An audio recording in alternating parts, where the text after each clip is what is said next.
The Canadian dollar is the currency of Canada. It is abbreviated with the $, or sometimes $C, to distinguish it from other dollar-denominated currencies. It is divided into 100 cents. Owing to the image of a loon on the $1 coin, the currency is sometimes referred to as the loonie by foreign exchange traders and analysts, as it is by Canadians in general, or wad in French. At one time, Canada's dollar was the fifth most held reserve currency in the world, accounting for approximately 2% of all global reserves, behind only the US dollar, the euro, the yen and the pound sterling. Because of its continuous drop in value in recent years, the Canadian dollar is less popular with central banks than it was 5 years earlier. For example, history. From the Canadian pound to the Canadian dollar in 1841, the province of Canada adopted a new system based on the Halifax rating. The new Canadian pound was equal to $4, making £1 sterling equal to £1, 4 shillings, and 4 pence Canadian. Thus, the new Canadian pound was worth 16 shillings and 5.3 pence sterling. The 1850s was a decade of wrangling over whether to adopt a sterling monetary system or a decimal monetary system based on the US dollar.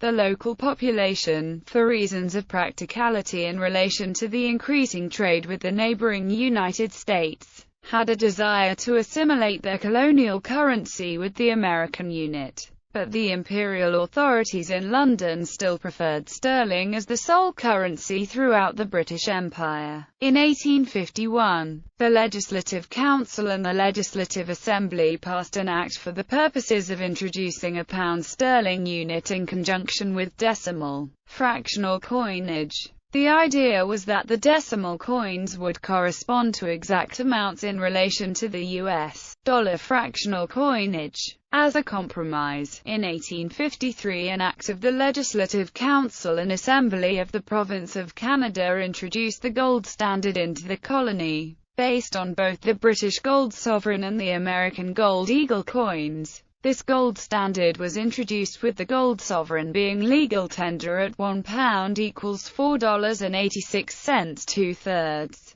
No coinage was provided for under the 1853 Act. Sterling coinage was made legal tender and all other silver coins were demonetized. The British government in principle allowed for a decimal coinage but nevertheless held out the hope that a sterling unit would be chosen under the name of Royal. However, in 1857, the decision was made to introduce a decimal coinage into the province of Canada in conjunction with the US dollar unit. Hence, when the new decimal coins were introduced in 1858, the colony's currency became aligned with the US currency, although the British gold sovereign continued to remain legal tender at the rate of £1 equals 4.86 2/3 right up until the 1990s. In 1859, Canadian colonial postage stamps were issued with decimal denominations for the first time. In 1861, the colonies of New Brunswick and Nova Scotia followed the colony of Canada in adopting a decimal system based on the US dollar unit.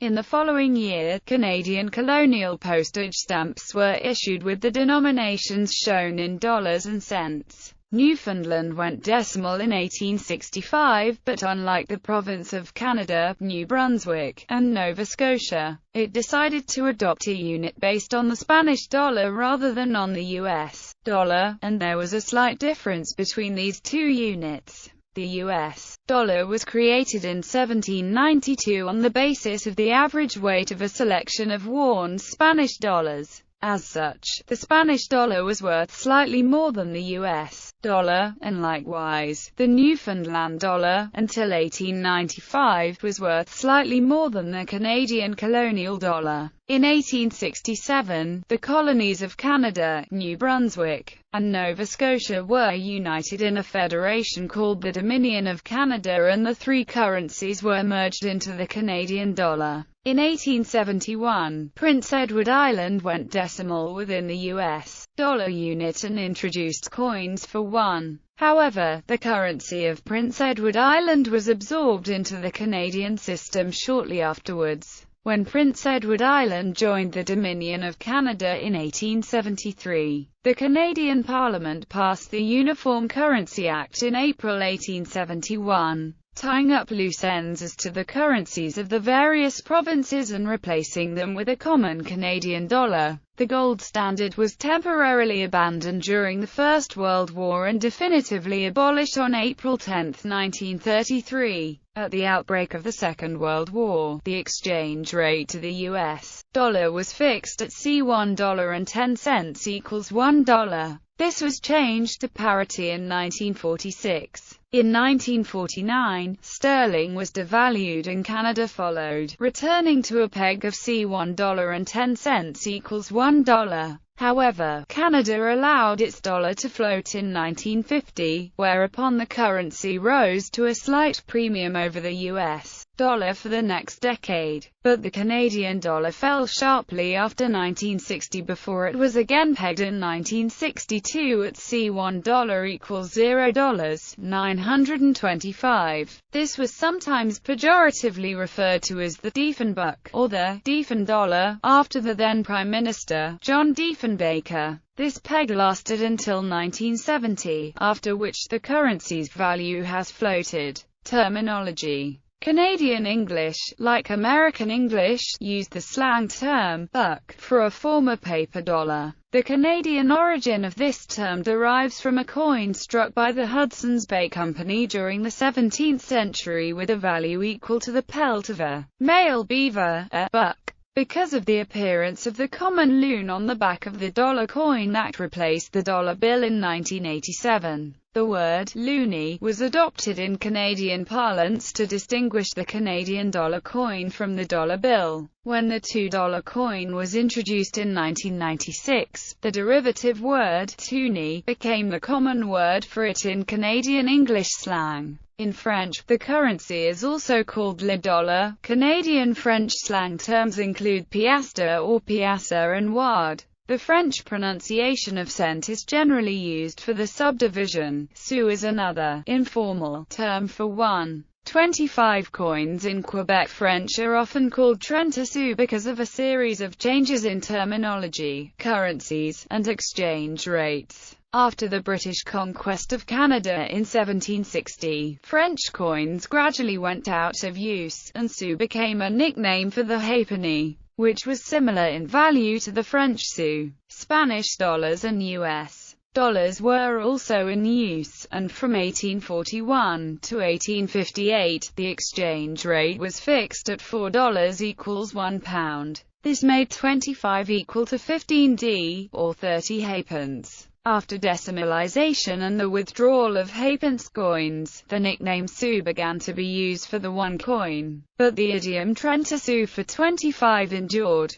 Coins. Coins are produced by the Royal Canadian Mint in Winnipeg, Manitoba, and currently issued in denominations of 5, 10, 25, 50, $1, and $2. The last one to be minted in Canada was struck on Friday, May 4, 2012, and ceased its distribution on February 4, 2013. Ever since, the price for a cash transaction may be rounded to the nearest nickel, though the penny continues to be legal tender. The Royal Canadian Mint has copyrighted these coins. The standard set of designs has Canadian symbols, usually wildlife, on the reverse, and an effigy of Elizabeth II on the obverse. However, some pennies, nickels, and dimes remain in circulation that bear the effigy of George VI. It is also common for American coins to be found among circulation due to the close proximity to the United States and the fact that the sizes of the coins are similar. Commemorative coins with differing reverses are also issued on an irregular basis, most often quarters. 50 coins are rarely found in circulation. They are often collected and not regularly used in day-to-day transactions in most provinces. Coined history in 1858, bronze 1 and 0.925, silver 5, 10 and 20 coins were issued by the province of Canada. Except for one coin struck in 1859, no more coins were issued until 1870, when production of the 5 and 10 was resumed and silver 25 and 50 were introduced. Between 1908 and 1919, sovereigns were struck in Ottawa with a C mint mark. Canada produced its first gold dollar coins in 1912 in the form of $5 and $10.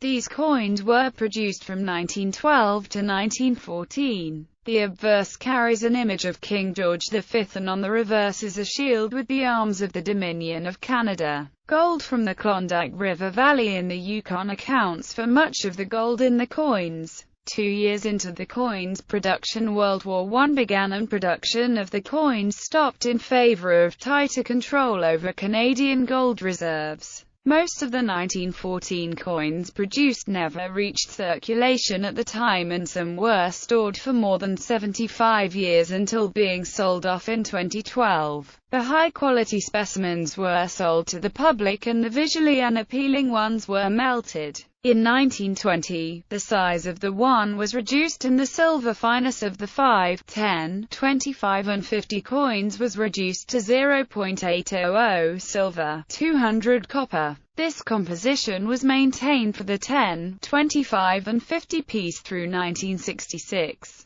But the debasement of the 5-piece continued in 1922, with the silver 5 being entirely replaced by a larger nickel coin. In 1942, as a wartime measure, nickel was replaced by tombac in the 5 coin, which was changed in shape from round to dodecagonal. Chromium-plated steel was used for the 5 in 1944 and 1945 and between 1951 and 1954, after which nickel was readopted. The 5 returned to a round shape in 1963. In 1935, the 0.800 silver Voyager dollar was introduced. Production was maintained through 1967 with the exception of the war years between 1939 and 1945. In 1967 both 0.800 silver, 0.200 copper and, later that year, 0.500 silver, 500 copper 10 and 25 coins were issued. 1968 saw further debasement. The 0.500 fine silver dimes and quarters were completely replaced by nickel ones mid-year. All 1968 $50 and $1 coins were reduced in size and coined only in pure nickel. Thus, 1968 marks the last year in which any circulating silver coinage was issued in Canada. In 1982, the 1 coin was changed to dodecagonal, and the 5 was further debased to a cupro-nickel alloy. In 1987, a $1 coin struck in aureate-plated nickel was introduced. A bimetallic $2 coin followed in 1996. In 1997, copper-plated ink replaced bronze in the 1, and it returned to a round shape. This was followed, in 2000, by the introduction of even cheaper plated steel 1, 5, 10, 25 and 50 coins, with the 1 platted in copper and the others platted in cupro-nickel. In 2012, the multiply platted steel technology was introduced for $1 and $2 coins as well. Also in that year, mintage of the 1 coin ceased and its withdrawal from circulation began in 2013. Legal tender. Canadian dollar banknotes issued by the Bank of Canada are legal tender in Canada. However, commercial transactions may legally be settled in any manner agreed by the parties involved. Legal tender of Canadian coinage is governed by the Currency Act, which sets out limits of $40 if the denomination is $2 or greater but does not exceed $10, $25 if the denomination is $1, $10 if the denomination is 10 or greater but less than $1,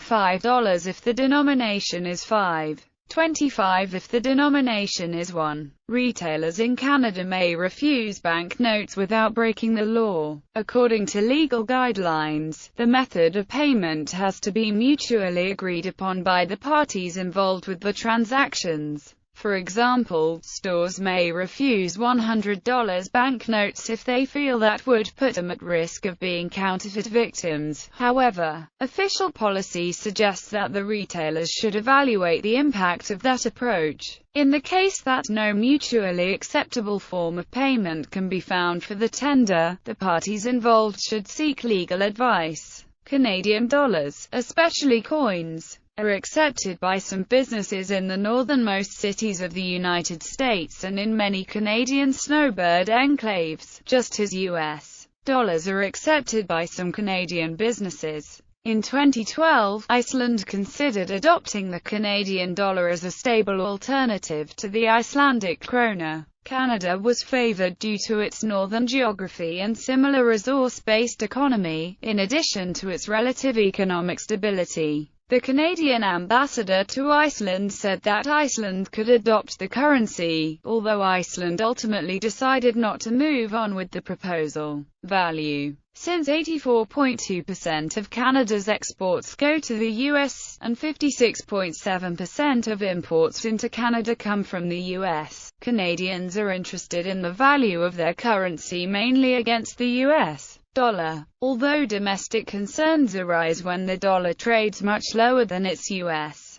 counterpart, there is also concern among exporters when the dollar appreciates quickly. A rise in the value of the dollar increases the price of Canadian exports to the U.S. On the other hand, there are advantages to a rising dollar, in that it is cheaper for Canadian industries to purchase foreign material and businesses. The Bank of Canada currently has no specific target value for the Canadian dollar and has not intervened in foreign exchange markets since 1998. The bank's official position is that market conditions should determine the worth of the Canadian dollar, although the BOC occasionally makes minor attempts to influence its value. On world markets, the Canadian dollar historically tended to move in tandem with the US dollar. An apparently rising Canadian dollar was decreasing against other international currencies. However, during the rise of the Canadian dollar since 2002, it has gained value against the US dollar as well as other international currencies.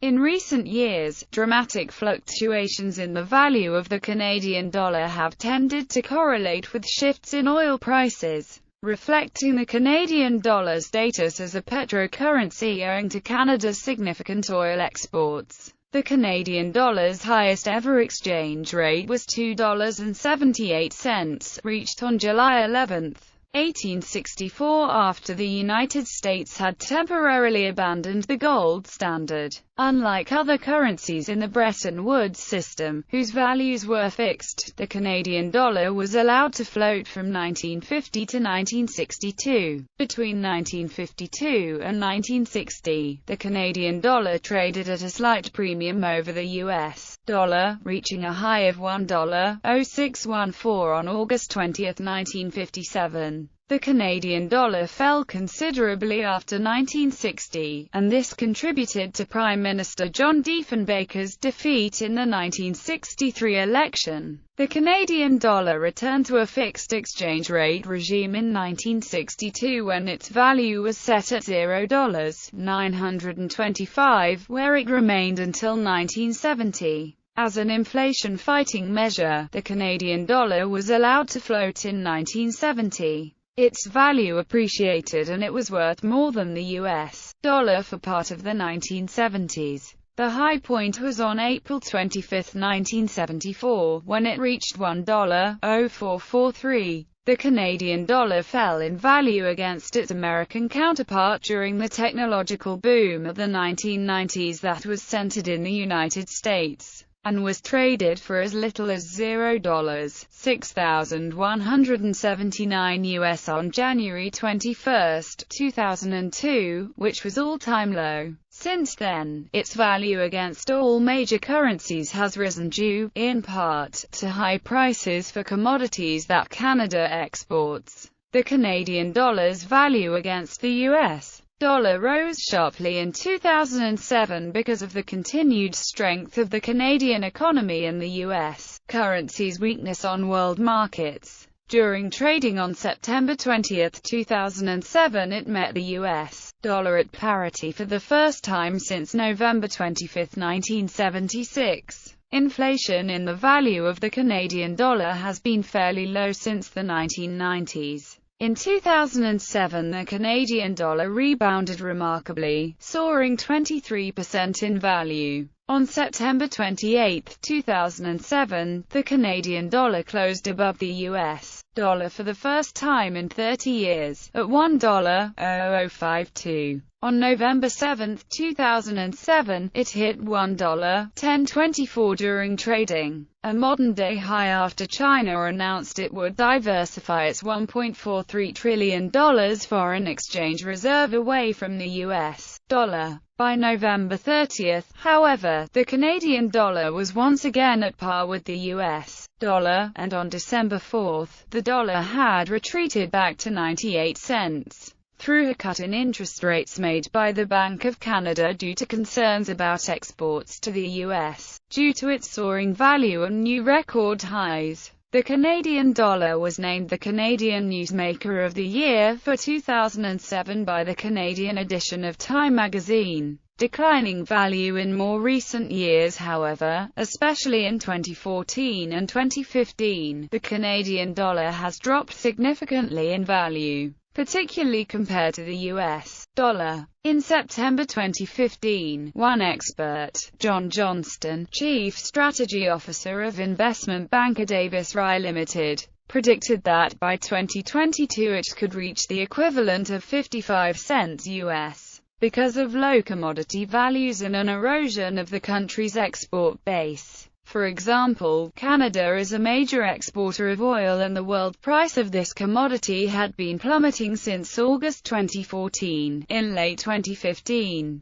it was below US $40 per barrel, not far from the lowest price since February 2009. On the 17th of December 2015, the Canadian dollar dropped to below 72 cents US. For the first time since May 2004, closing at 71.68 cents. According to the Canadian press, the relevant factors include the great strength of the US dollar and weak global market conditions for key exports such as oil, gas and other commodities. CIBC senior economist Royce Mendez believes the trend will proceed until the end of March, when he expects the Canadian dollar to rise slowly until the end of 2016. Reserve currency. In the economy of the Americas, the Canadian dollar plays a similar role to the one that the Australian dollar does in the Asia-Pacific region. The Canadian dollar has been an important part of the British, French and Dutch Caribbean states' economies and finance systems since the 1950s. The Canadian dollar is held by many central banks in Central America and South America as well. The holding of the Canadian dollar in Latin America is done so because of each nation's nationally important issues of remittances and international trade. By observing how the Canadian dollar behaves against the US dollar, foreign exchange economists can indirectly observe internal behaviors and patterns in the US economy that could not be seen by direct observation. The Canadian dollar has fully evolved into a global reserve currency only since the 1970s, when it was floated against all other world currencies. Some economists had attributed the rise of the importance of the Canadian dollar to the long-term effects of the Nixon shock that effectively ended the Bretton Woods system of global finance.